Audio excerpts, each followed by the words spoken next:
and other friends and subscribers from around the world.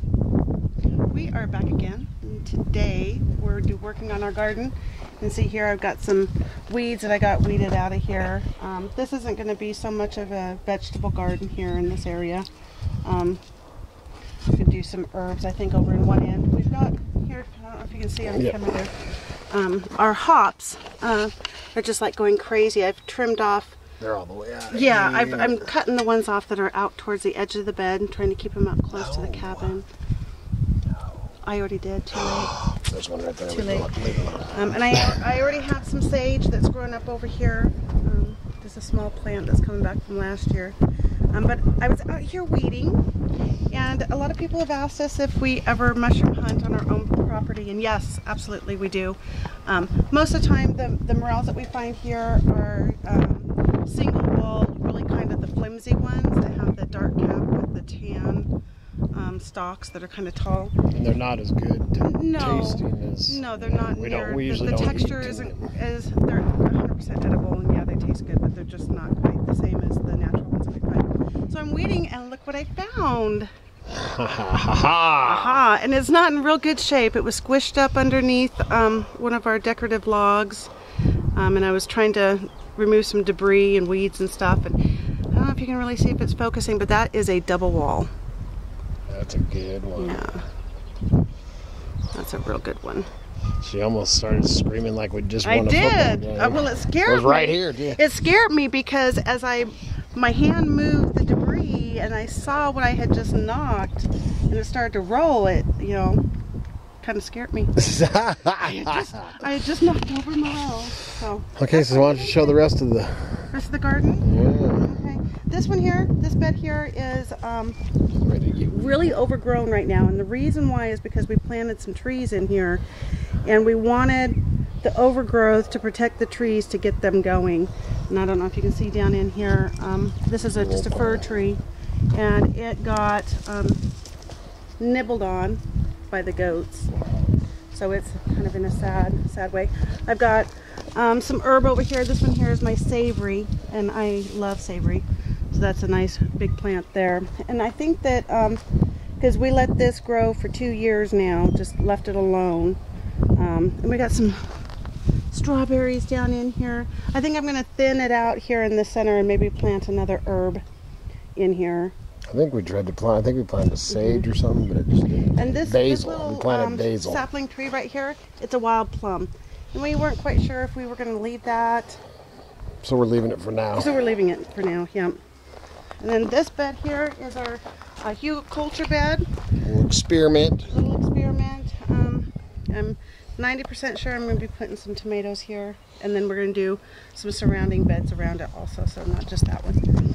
This bed here is another one that has a lot of trees in it that we let it grow, get overgrown to protect the trees. This here is my favorite. This is a tamarack. And it got ate. It also got ate by the goats. It's a little something to remember them by. Yeah. This tree here is a cottonwood, a volunteer.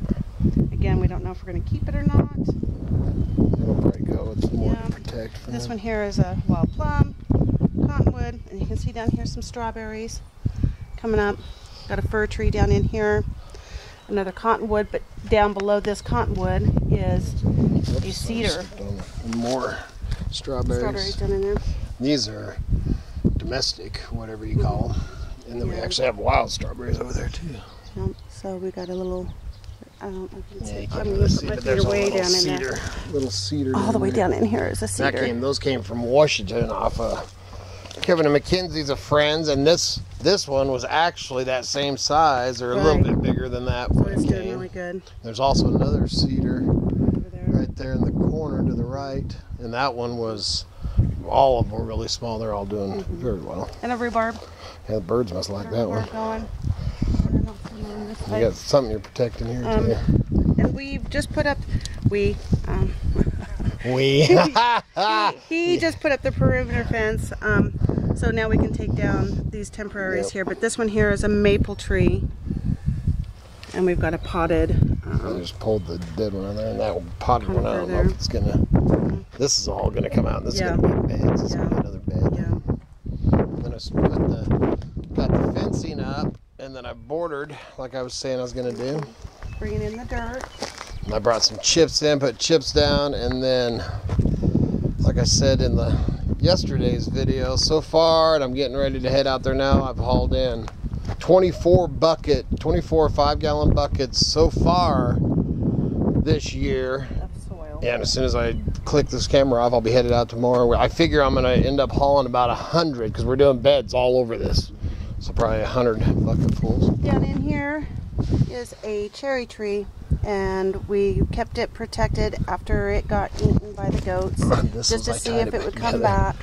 And we do have some leaves down there, and we know that it's going to be a long struggle for it to survive, but we're going to give it a chance. If it survives, that one the goats got a hold of a lot of times.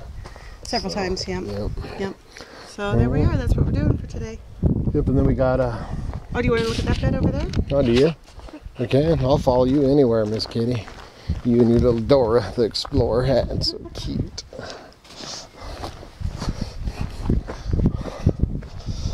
Alright, we got...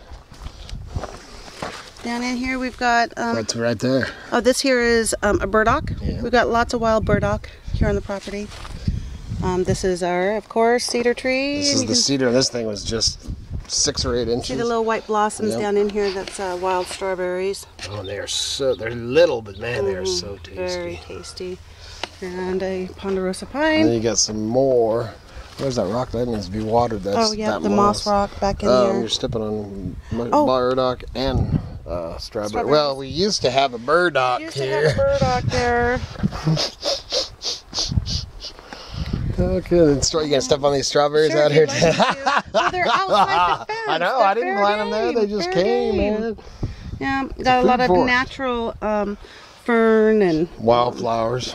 This here is the one, if you've ever seen, because we got the sign. I gotta tidy up around it.